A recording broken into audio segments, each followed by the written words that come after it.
series of webinars conducted for the UK government's Nuclear Security Culture Programme, which in the past has included topics such as nuclear security risk management, the cyber kill chain, and nuclear security and decommissioning. The Nuclear Security Culture Programme works internationally to strengthen nuclear security, to reduce the possibility of nuclear terrorism and other risks. The programme is funded by the UK government, and further webinars will follow this one on a roughly monthly frequency. So please sign up to the King's College London Centre for Science and Security Studies newsletter, details of which will appear at the end of this presentation. There will be a question and answer period at the end of the briefing, and I welcome your questions, please, in the chat function. But I'll be happy to pause and address any of these questions which you post in the chat function during my talk. So we'll either do it during my talk, or we'll facilitate it at the end through Carl.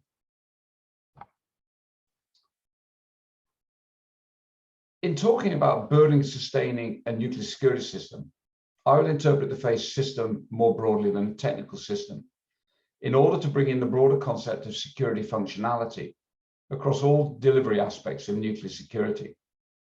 And I'm going to make some linkages throughout the talk in the next 20 minutes, because that's the key and the important part of this presentation, is to understand how these linkages cascade from the highest level.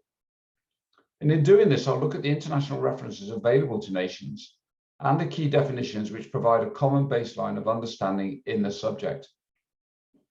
I'll briefly address the fundamental essential elements of a nuclear security regime and draw from this those elements that most clearly apply to an holistic security system at a nuclear facility. In addressing the licensing pathway, I shall link this to the earliest requirement to plan for and implement elements of a security system.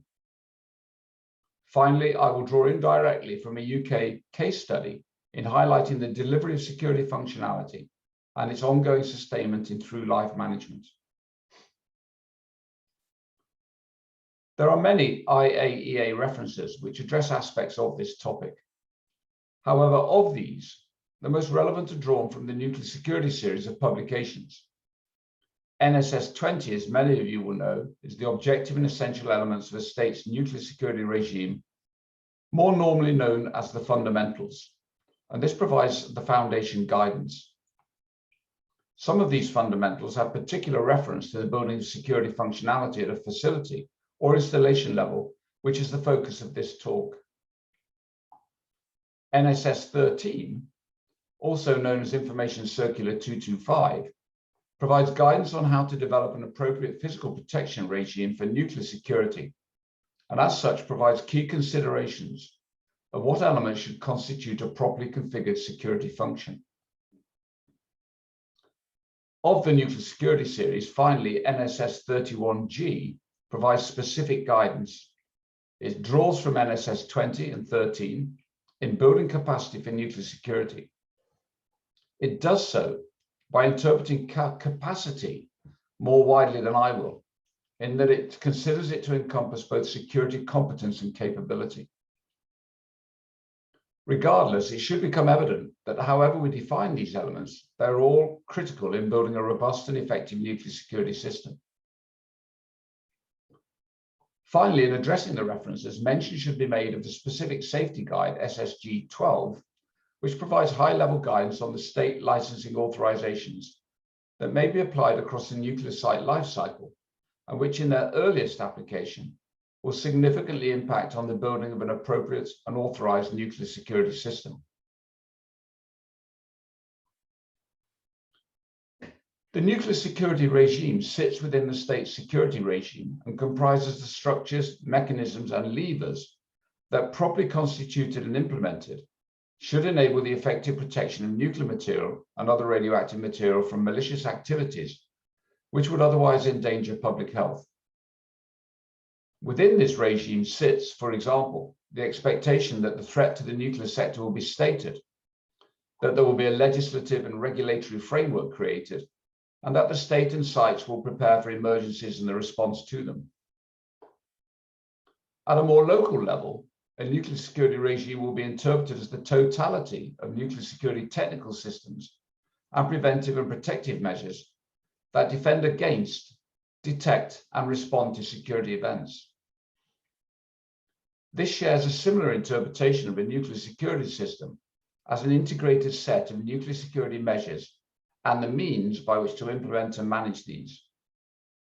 If we take these together, the purpose of the presentation leads me to interpret a nuclear security system at the local level to carry the same meaning as those elements that create comprehensive security functionality. This security functionality, is the phrase I use, has critical components to it, which I'll address shortly. The essential elements of a nuclear security regime in NSS 20, the fundamentals, refers to all the mechanisms of levers of state that impact on, influence, or shape the way in which nuclear security is achieved across all elements of a state's civil nuclear industry and across the nuclear site lifetime. So what you see on the slide are those 12 fundamentals applicable all the way through the start of a project to the end of it in decommissioning and disposal. This document provides the basis for the protection of persons, property, society, and the environment from malicious and intentional unauthorized acts involving nuclear material, other radioactive material, and their associated systems, structures, and components. It will be clear from representation on this slide, whilst these fundamentals place an emphasis on the strategic level of governance and national and international mechanisms, there is a direct extraction of them relevant to the creation of a nuclear security regime or system at the local facility or installation level. The fundamental principles of a facility security system are extracted and highlighted here. The identification of the threats to nuclear security is the critical foundation building block to any security regime. Without this, as you will know, in the form of a threat assessment or design basis threat, it would prove very difficult to ascertain the suitability of security arrangements as to their effectiveness in mitigating possible malicious activity. In the same fashion as this, the identification of possible targets of malicious activity tied to the concept of unacceptable radiological consequences provides the logic by which to establish the principle of appropriate and proportionate nuclear security defenses. These aspects should be enduring throughout the nuclear lifetime through the practices of vital area identification and vulnerability assessment, reviewed and revisited and revised when necessary and when conditions change. And that's part of the point really of this talk is to look at some aspects which might start at the birth date, if you like, of a nuclear program, but are consistent all the way through the life cycle of that program. Applying a risk-informed approach is as important at a local level as it should be considered within a national framework. It's self-related to the freedom to interpret appropriate, proportionate, and affordable security measures. Within a facility security system, this issue reaches across organization business practices and clearly points to the need to embed security design and operation within broader engineering and commercial practices, such as safe and secure by design. Both of these will use the principles of a graded approach with protection in depth and commercial risk frameworks involving risk appetites and risk registers. It should be clear that a facility-level nuclear security system should involve the detection of nuclear security events to ensure the timely response to these events and the preparation and validation of these aspects throughout the entire lifetime of the facilities holding nuclear material or other radioactive material. This in itself constitutes a sustaining activity of the system within the facility or the installation. I'm now going to turn to licensing. In simple terms, the nuclear lifetime is represented by the 5 sequential phases depicted on the left-hand side of this slide. These 5 phases represented here discount site selection and commissioning as early phases for the sake of a simplified illustration, but they do exist within international guidance. A nuclear license is a product of the state's authorization process. generally covering a particular stage of the lifetime of a nuclear site.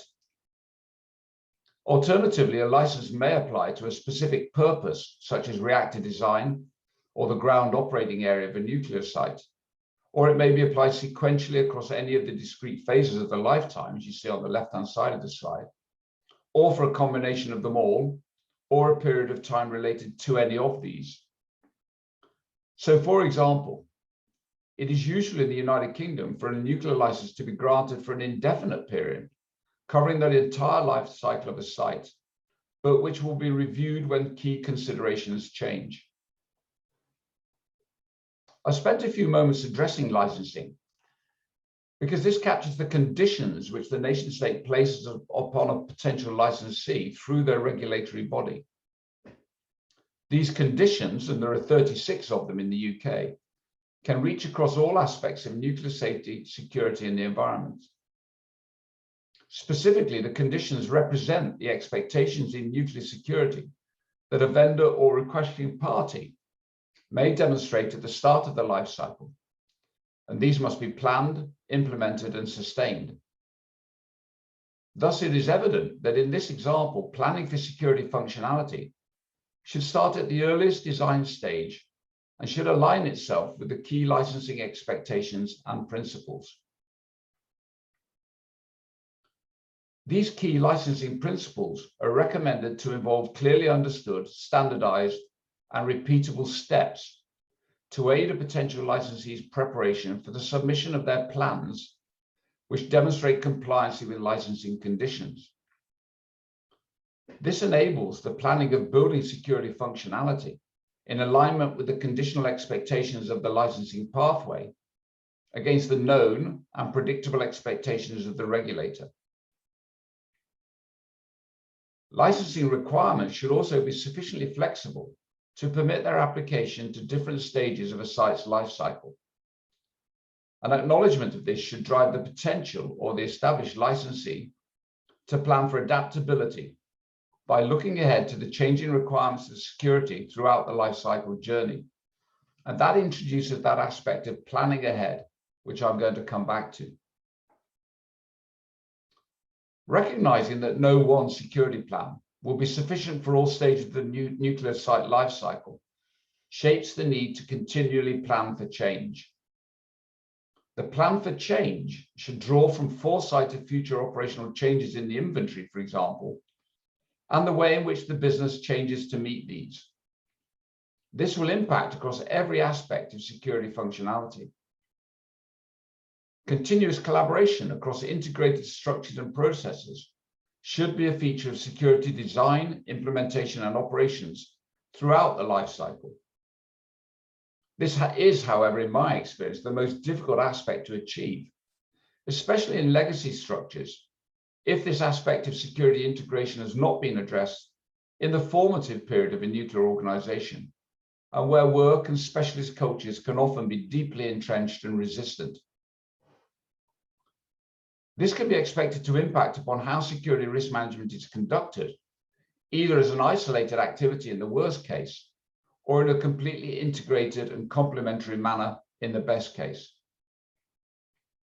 A key element of this changing landscape, most effectively addressed through foresight and planning, is to assess how the human resource capacity and its competences will change over time.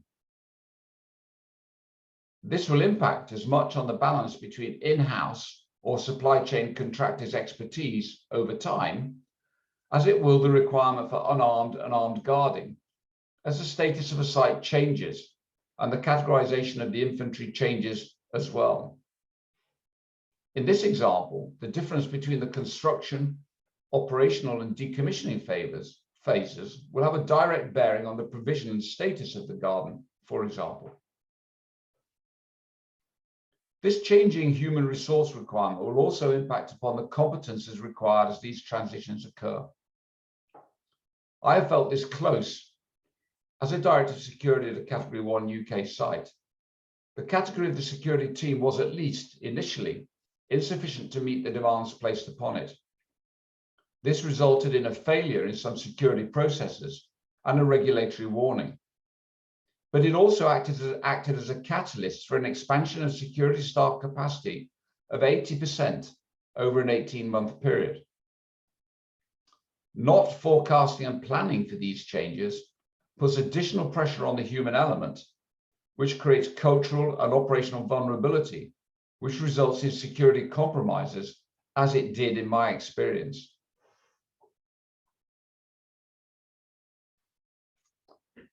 I've used the term security functionality a few times already in this talk, and it describes the totality of a site security system. And here I break this down into what I call the 4 C's of security: capacity, competence, capability, and culture, defined for the purpose of this presentation. But there are a few points of emphasis I'll make here. Security overall should be an issue of sufficiency, or put another way, adequate resources should be allocated to carry out the operational requirement at any given time across the life cycle. This capacity, as I've already said, will not always be the same, and may, for example, be weighted differently across the delivery, intelligent customer, design authority, and security assurance functions at different times of the life cycle. Competence is a challenging area to specify in the absence of global competency standards for nuclear security. But an effort at national level, in conjunction with the National Competent Authority or the regulator, can establish accepted levels of experience, education, and training, which will demonstrate competency in nuclear security. Finally, I've included nuclear security culture as the glue that binds capacity, competence, and capability together. Security culture acts as an influential multiplier in achieving effective nuclear security, and is the single most powerful unifying effect across the security landscape and its stakeholders in the way in which it establishes clear expectations of all workers and shapes their individual and collective behavior. It is the application of these 4 C's, that is capacity, competence, capability, and culture, broken down into their component parts, that forms the planning effort aligned with the life cycle phase that constitutes a comprehensive security functionality roadmap. This security functionality roadmap can be expected to change over time, as I've said before, but it provides a conceptual framework in which to plan the build of a site security system, or against which to assure the performance of that system.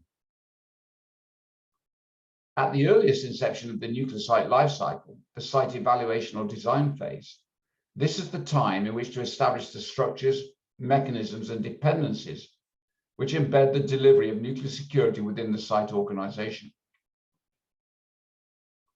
Doing this is going to be enabled by some factors, and it'll benefit from a focus on some of these key enablers. Leadership of the security effort, and with it the establishment of security functionality, will be greatly empowered by vocal and demonstrative executive leadership commitment and advocacy. This will make an important statement as to the value of nuclear security to the core objectives of the nuclear business, and would lead effort to integrate the design and delivery of nuclear security across other disciplines, such as engineering and emergency planning and response. This can enable, with the appropriate business structures and processes, a stronger approach to a safe and secure design mindset, which will deliver security solutions which otherwise might account for possible design and operational tension with safety considerations. An example of this joint mindset would be a collective engineering understanding between the safety and security disciplines of the application of the graded approach, with the intent of achieving mutually complementary solutions. In a similar way, looking for and adopting good practice from safety engineering design, whilst looking for opportunity to innovate in security delivery, can converge the safety and security disciplines into areas where they complement each other, rather than, as often happens, on occasion they compete. An example of this might be establishing a security assurance function within a broader safety assurance function, or perhaps integrating security, virtual modeling and simulation in the digital twin of the designed and built nuclear environment in order to optimize security infrastructure, design and build. Collective recognition of the threat and the consequences of security compromise is a powerful catalyst to a strong security culture, which established early in the life cycle strengthens the place of security in the early formative years of a nuclear project. A last enabler mentioned here is perhaps obvious, and that is the need to align the build and sustainability of security functionality to the key licensing pathway deliverables or to the key known and predictable changes in the operational or decommissioning lifecycle phases. This serves to demonstrate coherence and complementarity across the nuclear site in terms of the operational business, but it also demonstrates the same to the national regulator, thereby avoiding the consequential friction when this doesn't occur. Now, what follows is a selectively extracted UK case study from a prospective nuclear licensee. The Commission worked to build its security functionality as it progressed through its initial licensing for the build of a nuclear facility. In this case, the requesting party's designs are at an early stage of site evaluation and selection, but there are only 3 to 5 years of formal engagement with the national regulator. And so there's a requirement to build functionality at this time. The regulatory engagement will, through the course of addressing the UK's 36 regulatory licensing conditions, which are attached to any authorised site licence, and these will validate its claim to be a suitable body to operate a nuclear site as it goes through the licensing process. The prospective licensee will do this through the submission of safety, security and environmental claims with supporting arguments and evidence to allow the regulator to satisfy itself as to the suitability of the requesting party to operate a nuclear site. In the case of security claims, the requesting party will be expected to show its ability to apply appropriate and proportionate security designs and plans for implementation. Routinely in the UK, licensees and requesting parties will use regulatory guidance across 10 fundamental security principles to gauge their compliance with regulatory expectations. Not all of these security assessment principles will be expected to apply during the licensing pathway and in the early years of a nuclear project. However, potential licensees can be expected to demonstrate an ability to meet all these security principles in the planning stage for future implementation. This fact forms the basis upon which the evolution of illustrative security documentation shown on the slide will demonstrate the build-up and sustainment of security functionality throughout the nuclear site license. Now, as I said, that's not a comprehensive list of supporting security documentation, but it is illustrative. Taking this together, a regulatory licensing pathway, which might comprise the steps of initiation, fundamental assessment, and detailed assessment, can be mapped against the initial stages of the nuclear site lifecycle. A security functionality roadmap is the plan for the build-up of security capacity, competence, capability, and culture, can also be applied across the phases of the life cycle as depicted on this slide. This slide also illustrates the possibility, as mentioned earlier, that regulatory approval and licensing might occur throughout the life cycle. Those components of security functionality, the 4 Cs, will be weighted differently with differing requirements in terms of their implementation and operational sustainment throughout the life cycle. So, for example, the capacity and capability to conduct vetting of the workforce will vary, and it will be different in the construction phase and the decommissioning phases, when higher numbers of supply chain contractors can be expected to be on a nuclear site.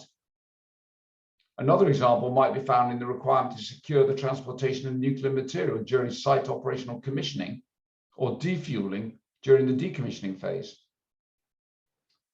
Thus, these components of security functionality should be addressed through the documentation of evolving and changing security plans, each of which will be appropriate to the stage of the nuclear site lifecycle.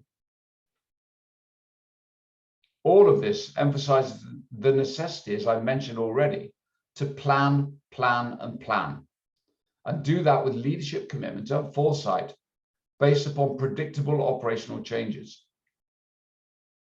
This in itself points to the need to firmly embed security within nuclear business processes to ensure the insight which might enable effective forward planning to sustain optimal functionality of nuclear security. We'll now dive into more detail about mapping the 4 Cs. The final stage of this illustrated case study was breaking down the actions and outcomes which needed to be addressed within each element of the 4 Cs, and you'll see them on this slide. Now, whilst the slide has got a lot of information on it, it's only there for reference purposes, and I'm going to concentrate on the emboldened text. I've emphasized some of those which I've addressed during this talk, and which I consider to be important to ensure that the build-up of security functionality is properly embedded within the nuclear business environment. These reflect some of the key enabling activities, such as leadership commitments, integrated design and planning processes, and the design, implementation, and baselining measurement of nuclear security culture. These outcomes across security capacity, competence, capability, and culture will require leadership acceptance, commitment, and resourcing across the 4 Cs over time. And the most important aspect of this, in my view, is recognizing the right time in which to build these aspects, and equally the right time to review and budget for the effort put into each aspect of the build-up. Finally, whilst I've addressed issues of the sustainment of security functionality throughout, in closing, I will emphasize some key points to consider in doing this. Designing security structures and functionality for longevity across all their components by looking ahead and planning ahead with the necessary leadership support will be critical to sustaining the security effort at appropriate and proportionate levels throughout the nuclear site lifecycle. Creating competent capacity in the workforce will do much to deliver effective capability and enhance nuclear security culture, itself acting as a multiplying effect in delivering effective security. These aspects must be dependent upon an enduring respect for and awareness of the threat. While security functionality and plans may or may not be sufficient, the way in which this can be ensured and sustained to deliver resilient security functionality is by subjecting the whole system to routine and repeatable performance evaluation. This will determine the effectiveness of security measured against its objectives and those of the nuclear operation. In conjunction with this, by providing an additional layer of confidence in the effectiveness of the system, security functionality should be subjected to skilled review through an assurance program conducted by an internal independent capability, the purpose of which is to challenge security assumptions, validate performance claims, and whilst identifying areas for potential improvement. In drawing all this together and in conclusion, building a site security system or regime is about forward planning across the components of security functionality. That is security capacity, competence, capability, and culture. And embedding these practices at the earliest opportunity with other nuclear delivery disciplines, and aligning and synchronizing these with the regulatory expectations and business requirements of the time in the life cycle. This requires sufficient capacity in terms of the human resource and budget allocation, competence in terms of the relevant skills and qualifications for that moment, capability in terms of adjusted policies, processes, and procedures, and the enduring support to nuclear security culture to shape the proper behaviors which will guarantee resilience in the provision of effective security throughout the nuclear site lifecycle.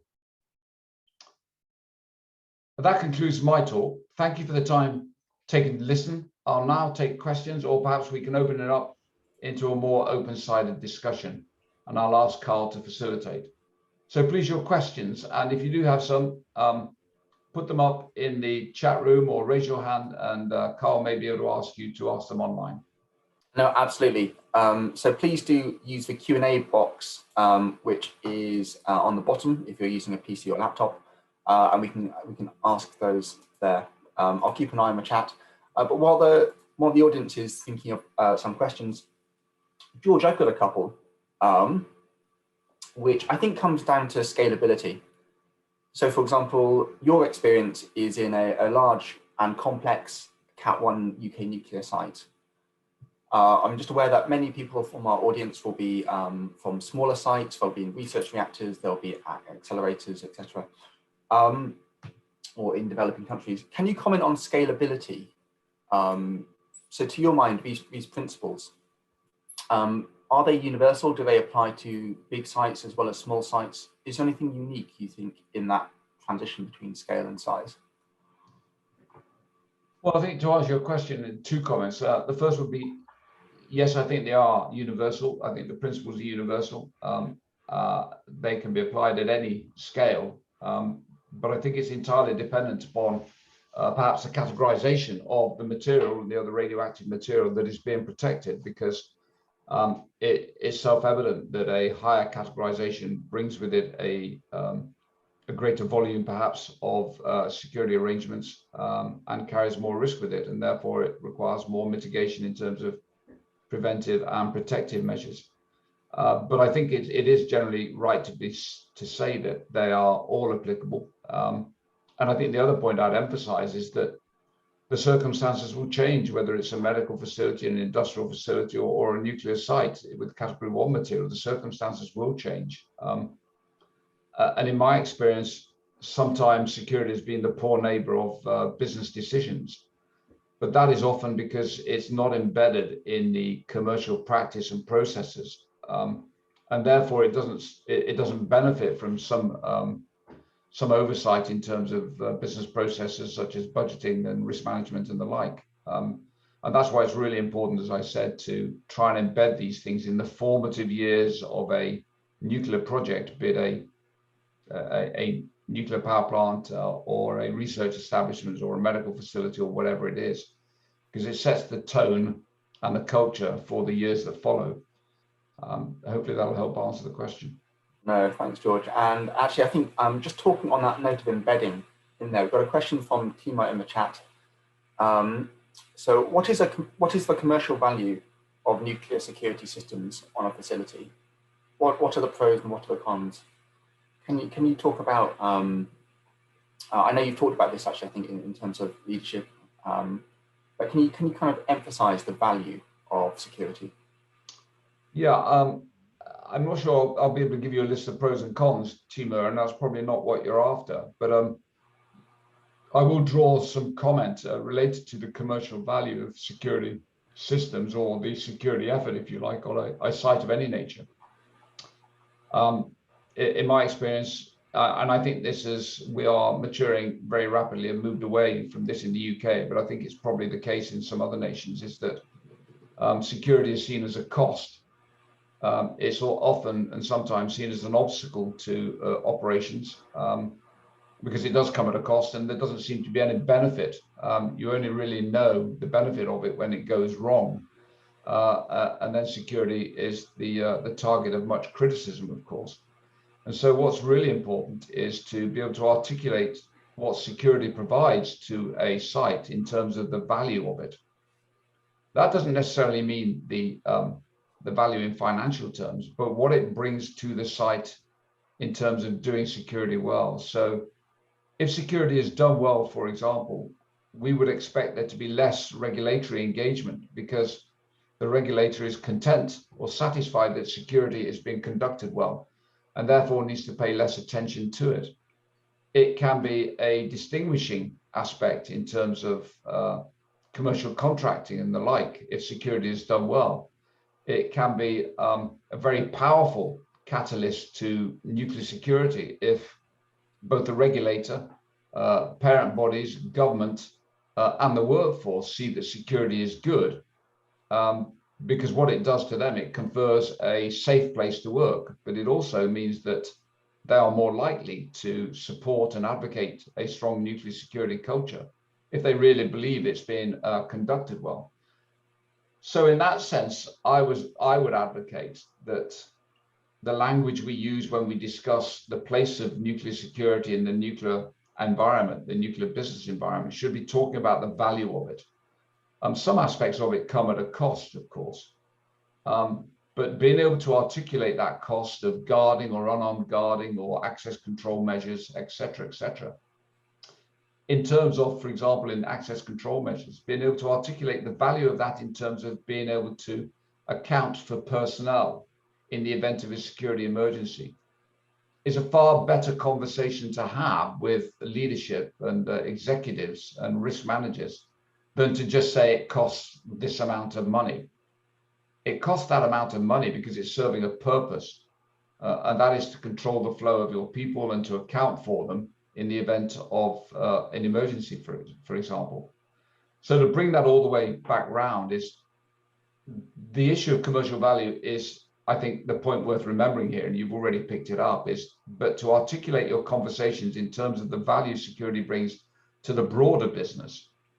And a lot of that is to do with compliance. A lot of that is to do with reducing any friction or difficulty with the regulator by proving to them and assuring to them that your security is good, and thereby introducing less regulatory inspections and less regulatory engagement.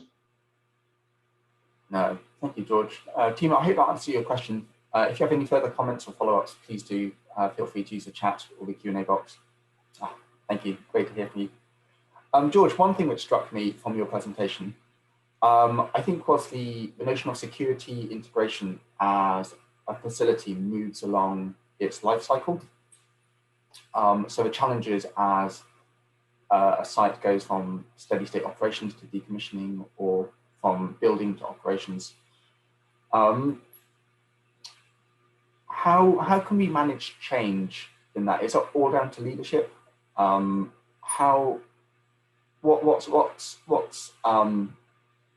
would you comment, or what would you advise for ways of managing that sense of change?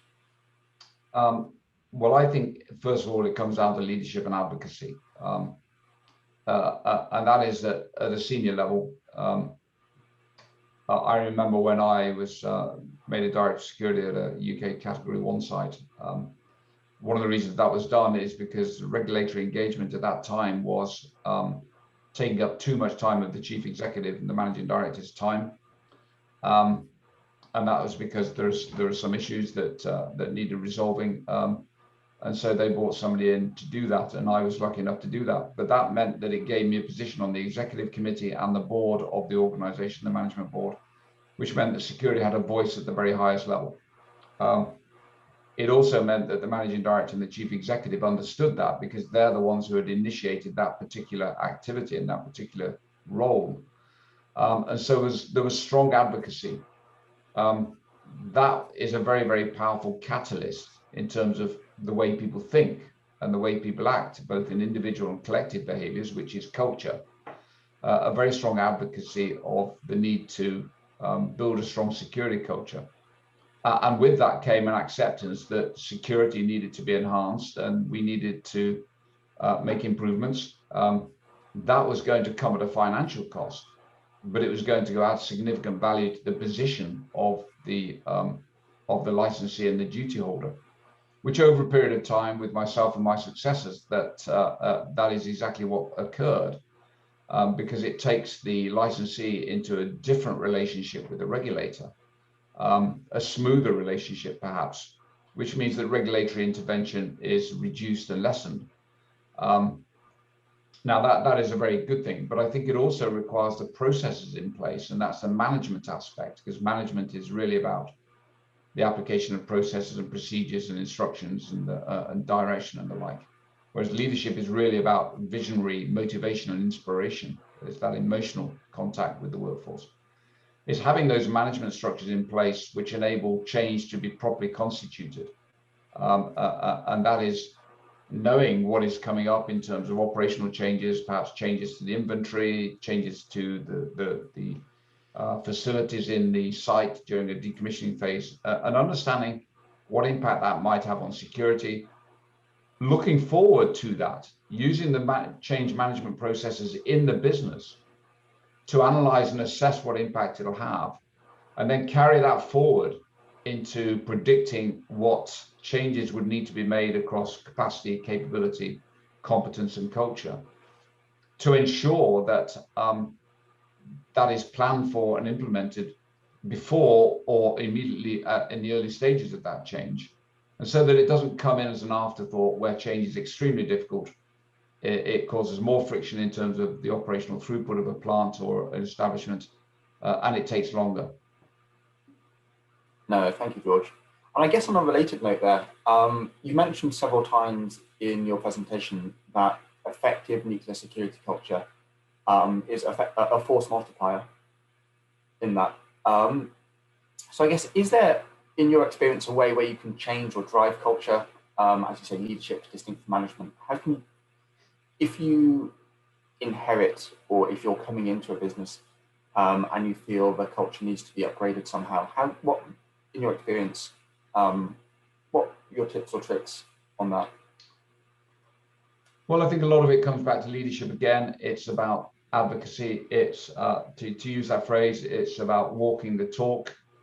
It's about being demonstrably committed to nuclear security culture. It's about picking up the little things and not letting them go by. It's about, from the highest level of leadership and management down to the lowest level, watching this in the sense that observing it so that one can make changes and draw conclusions from what one is seeing.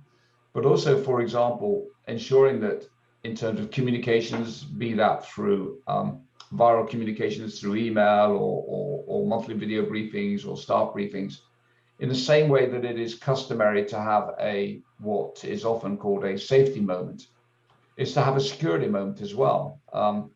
Is to make sure that in those monthly engagements, those monthly communications with the workforce, there's always some aspect of security.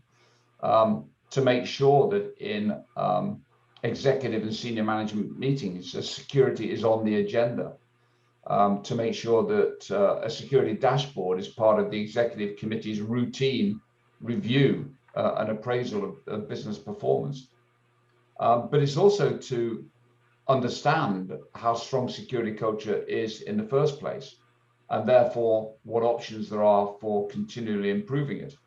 And that is to assess the strength of security culture at the site at which we work. And that can be done.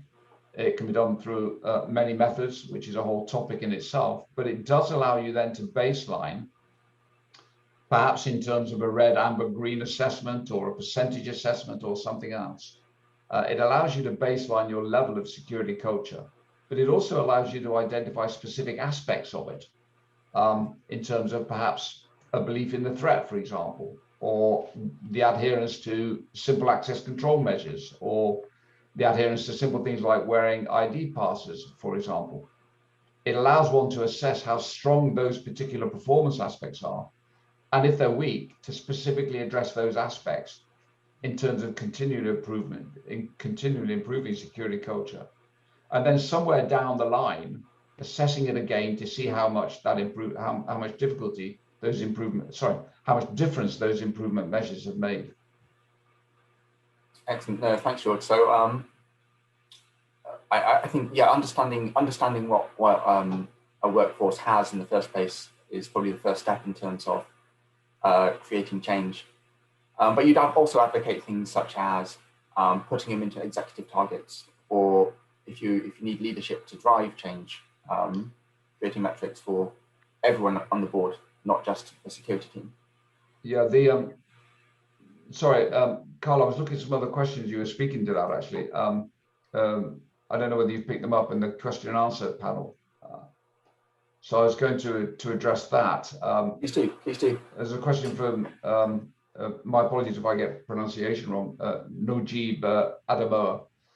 And the question is, I mentioned that in the UK, the license is valid throughout the lifespan of the nuclear facility. Does this mean all the phases don't need licensing again? There's one license. It is customary for the license to be enduring, but it doesn't mean to say, Najib, that it can't change. And that is if circumstances change, or if the regulator thinks it needs to be relicensed, or perhaps in the worst case, a license has been paused or cancelled for poor performance in terms of safety, for example, that it would need relicensing. So the question of licensing is very much in the hands of the regulator. In short, no one solution fits all, but the customary practice is to license a technology such as a reactor technology if it is new technology. If it is not new technology in building, for example, a new nuclear power station, that reactor may already have been licensed, and then it would the site would be licensed for the deployment and operational employment of that reactor on that site.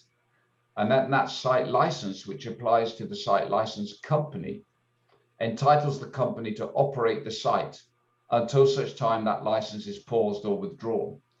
Now, if the circumstances change, there is perhaps new build on the site, which requires more ground, more real estate, or there is a change of ownership, for example, between the operational phase and the decommissioning phase. The regulator is perfectly within their legal remit to determine whether they want to relicense the site, in which case the new requesting party or the new potential licensee would have to prove to the regulator their suitability to operate the site for that particular part of the nuclear life cycle.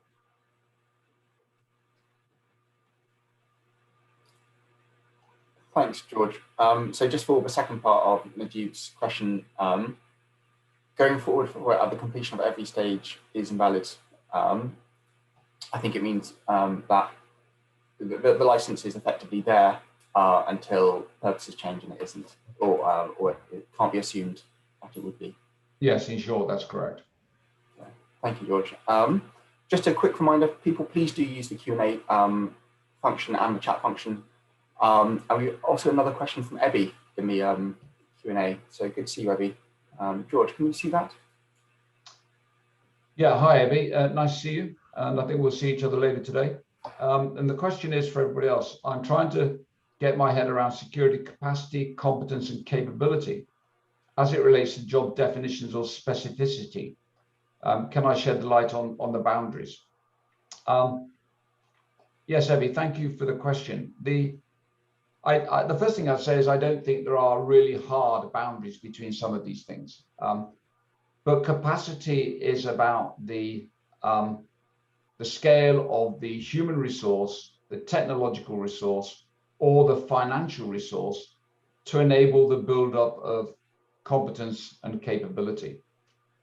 Competence is essentially about the skills, experience, qualifications, the knowledge of the human resource and the organization and the organization to deliver the overall capability or to enact the overall capability. And that capability is about the procedures, the processes, the mechanisms, all the things that tell us what to do and how to do things. So it's about having a proper size of workforce, properly competent in the skills and qualifications and experience necessary to implement those aspects of capability, such as the procedures, the directions, the guidance, the policies and things, to build effective security functionality. The culture aspect, as I described in my talk, is about the glue that embraces all of that. And it embraces it because it reaches into every area of capacity, competence, and capability. And indeed, if culture is weak, one can expect, especially the way in which capability is applied can be weak as well.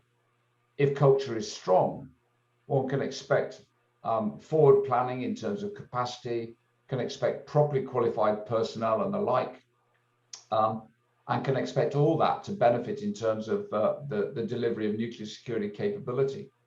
And so for me, the 4 C's are a way of looking at the totality of security delivery. And it allows one to concentrate on those and to break out each of those areas. So in capacity terms, break it out and say, what do I need? What is the minimum level of security staffing or the security workforce that I need to be able to deliver effective nuclear security? The competence aspect of that is, what are the qualifications required of those? What are the skills required of those minimum level of people? And what are the experience required of them? And we write that competence requirement into their job specification, their job definitions. So if it is, for example, somebody who should have a minimum of 10 years experience in delivering nuclear security, we write that into the job specification.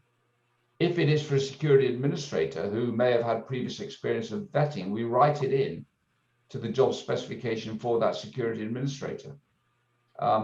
You know, if it is for a independent internal security assurer in terms of the assurance function, we write it in that, you know, preferably, for example, might be one way of addressing it, should have had previous nuclear security experience. And if those people don't have that, well, then we put in place the mechanisms to give them that experience and that knowledge by training them and educating them to do so.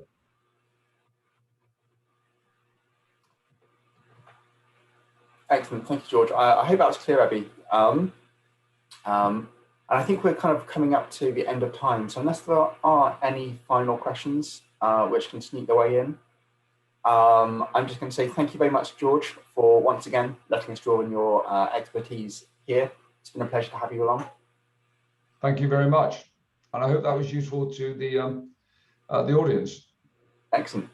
So we're going to have just 2 reminders before we go. So please do join us again next month with Dr. Chris Englefield. Chris will be taking us on a 2-parter webinar, both on the 17th and then the 18th of June. These are going to be looking at responses to a radiological incident, and in the feedback we get from the surveys, which I'm just going to post into the chat function for everyone. Lots of people do ask about more interactive sessions. Usually these are about Q&A. Oh, George, we've got a hand up. Yeah, we've got a hand up from Ogechi Easy.